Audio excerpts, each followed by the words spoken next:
Yep. So we have third speaker, Professor Dawei Liang. So my co-chair will present about inorganic ion exchange materials, fabricated novel integrated membrane electrodes for MCDI. So please, if you are ready, share the presentation, and you Sure. can start.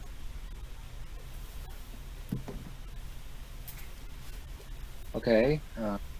Could you see my Yep. screen? Everything okay. All right. Okay. Today I would like to talk about the integrated membrane electrode fabricated with inorganic ion exchange materials, or CDI. I'm Dawei Liang from Beihang University, Beijing, China. Well, fresh water on Earth only accounts for 3% of all waters, and in many places in the world, and the water resources are extremely scarce, especially in the Middle East, North Africa, and most part of Asia, and some other countries as well. So therefore, the development of saline water desalination technology is particularly important so far. And among all the desalination processes, CDI has the merits of no secondary pollution, low cost, and energy efficient. Well, okay. I don't want to waste time to talk about the working principle about the CDI. Most of you have already know that the the carbon electrode could absorb and desorb the ions during charging and discharging, and to form a desalination and brine periodically, based on the principle of double layer mechanism. But it could be operated in single pass or in batch mode, in, and also in different regime based on different configurations. Could be uh, divided into flow guide, flow through, or flow electrode CDI, or hybrid CDI, and even not rely on the carbon material that based on the desalination battery, the periodic materials as well. Well, anyway, the carbon materials are still the best materials available at present. But so far, there are some problems for the traditional CDI. One is the co-ion effect. When you charge the electron into the electrode, um, the ideal uh, condition is that the electrode absorb the counter ions, like this part. But in fact, in some occasion, it could repel the co-ion into the water as well. So, and even in some cases, the ion swapping occurred. So let's come to the mechanism for co-ion effect. Actually, it's based on the uh, the depends on the potential of zero charge value of the electrode. For example, if the EPZC of anode is higher than the discharge potential, normally at 0 volt, it will during the charging period of time, it will uh, not only absorb anion but also desorb the cation into the water. And the same if on cathode part, if the EPCC of cathode is lower than the discharging potential, so during the charging process, it will absorb cation at the same time discharge the anion into the water as well. Except for Cohen effect, there are some Faraday directions occur at the same time. On the cathode part, uh, it will occur some of the reactions like oxygen reduction even the hydrogen evolution. And on anode part, they will produce oxygen or even the carbon corrosion. Uh, so the the ferrotic reactions and the co-ion effect will lower the charge efficiency and decrease the specific absorption capacity and adding additional energy consumption and make the pH fluctuation uh, in the system. So how to solve this problem? I think researcher has to find some way to solve it. The first is a surface modification of carbon materials. And just now I have to show you the mechanism of coil effect, but you could also use the surface modification and change the EPVC. For example, you make the EPVC of anode negatively shift to lower than the discharge potential, and also make the cathode, the EPVC of the cathode, move positively, larger than the discharge potential. So it could only absorb the counter ion and desorb uh, during the discharging. But disadvantage is that it will reduce the surface area and change the pore structure of the carbon material. The next approach is to add an ion exchange membrane. Um, it will have some advantages. First is to block the co-ion completely and also inhibit the periodic reactions. You could see the DO concentration in the solution. It does not change seriously when there is the membrane involved. But disadvantages, if you use the membrane, you increase the cost and also increase the internal resistance as well.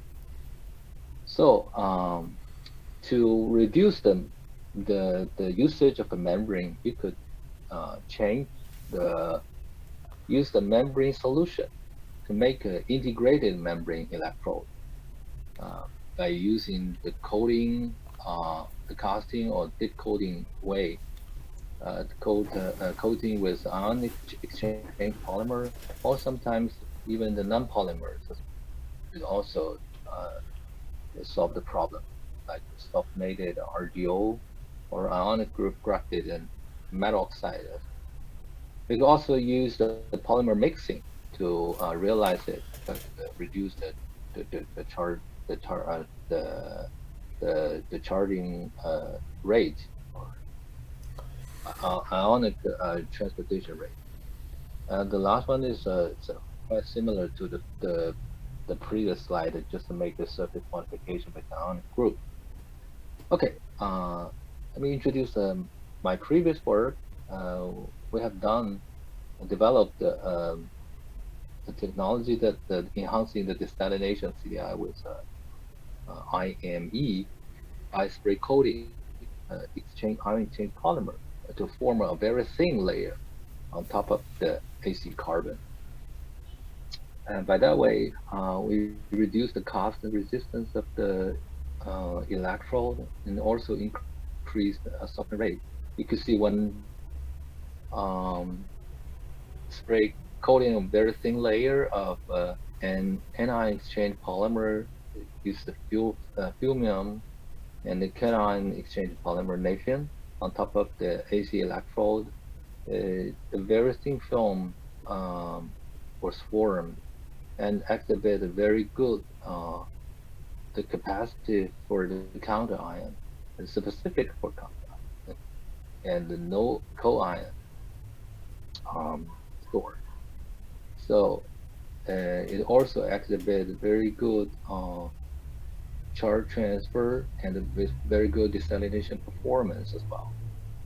Uh, but in nature, some natural materials and clay have also shown ion exchange capability because of their multi-layer nanostructure, like LDH, layered double hydroxide. And for example, the hydroxide site, HT, is composed of a positively charged main layer and anions in the interlayer. So the anion can be stored and exchanged. On the other hand, MT, the montmorillonite, uh, it can store cation in the interlayer. So these two materials maybe could be chosen as ion exchange materials. What's more, they're quite widespread, cheap, and easy to obtain. They also activate very good ion exchange capacity, very high IEC. So this is the whole diagram of the MCDI with inorganic ion exchange materials. The fabrication is just the first make AC layer, AC electrode, and on the top of it, you spray coating ion exchange materials on it. And finally, to obtain the selectivity for specific ions. Okay, let's come to the result part. So both SEM image and the EDAX analysis successfully showed the coding of the MT and HE on AC electrode, and also XRD patterns is proved is the successful coding. Well, we also investigated the binder effect because they it needs the binder to make the thin layer. Um, well, we tried using different the ratio of the ion exchange materials with the PVDF as the binding and solution, and come to the result is the higher binder content made the electrode surface more densely covered and more smooth, but more hydrophilic. The loss of ion transport channels, and the ion exchange material, its intrinsic capacity is negligible. And well, but when coding on AC, you could see the only counter ion could enter the composite electrode. And the capacity of this composite electrode is conversely related to PVDF content. But finally, we got the optimal ratio. For cathode, is about 3 to 1, and for anode, is about 5 to 1. It's about 25% of binder and 70% binder.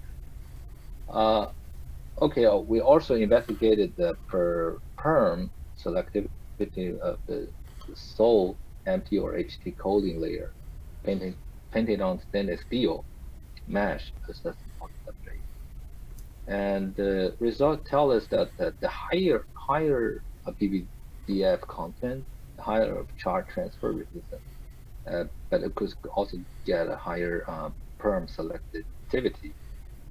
Uh, well, this is a desalination performance of the CDI with the composite electrode.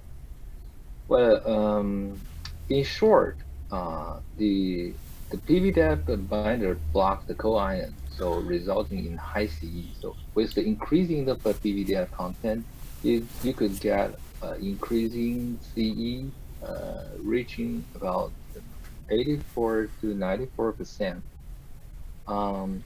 But the PVDF also could decrease the ion transport rate, so you need to compromise these two.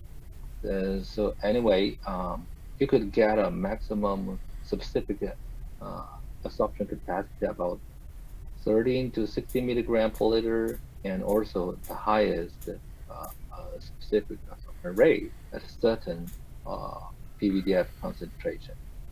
Well, the long-term stability shows that this composite work well, but compared to the traditional CPI.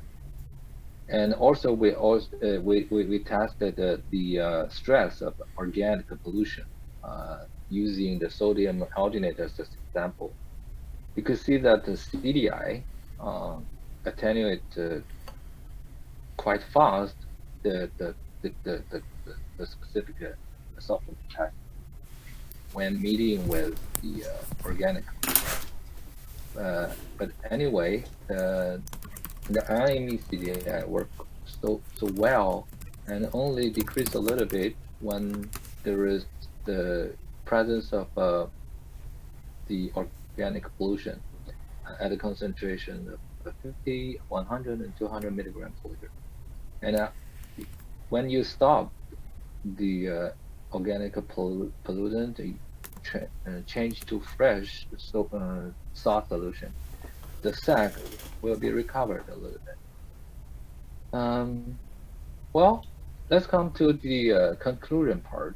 So the IME CDI activate very good desalination performance and good stability with much less cost. Because as you can see here, the price is quite low, and in compared with the traditional or MCDI, the cost is much lower. And then it also activates better anti-pollution capability. So in the future, we could screen more robust and inorganic ion changing materials, and also enhancing the fabrication approaches to improve the performance and the reliability of the composite electrode as well. And could also try the application in the ion selective removal and anti-fouling mechanism study. So finally, I would like to thank the National Science Foundation of China and the NSF of Beijing. Thank you for it. Thank you, Professor Liang. It's a very interesting, your CDI study. So, any question from panel or from other speakers? So we have not received any question from the chatting box. So, okay, let me start with some question. Yeah, looks like it's a very promising technology. So IME, your inorganic material, HTMT. Yep.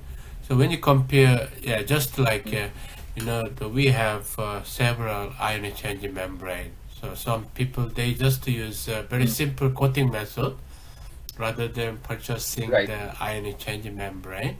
So compared to like other polymer ion exchange membrane, because they are very thin, like 100 micrometer on the top of the carbon electrode. So what's the your thickness of the your IME, and then what's the comparing with the other commercial CDI? So how much it's better? Yep. Okay, it's a very good question. Compared to the sand-free membrane, the thickness of a normal membrane is about the 100 micrometer, right? But when coating with this inorganic ion exchange material, you could see. Could you see the slide? Yes, I can see that. Yes, you can see that the thickness is only about less than 5. So the amount or the loading amount is very little. It's only about 1 to 2 milligram per square centimeter loading. As long as it's fully covered on top of the AC electrode, it's okay. Well, for the performance, we also compare with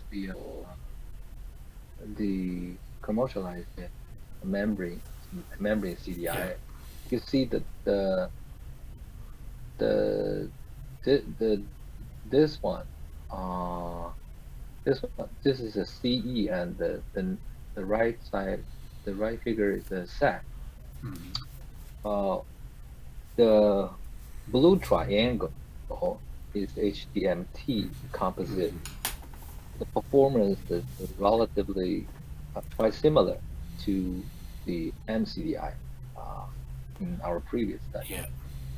So it's about 15 milligram per gram, the capacity, All right. and quite stable. I see. All right. That's very interesting for your presentation. Also, yeah, we have one question from Lihan. Do we need to consider conductive binder for this electrode fabrication?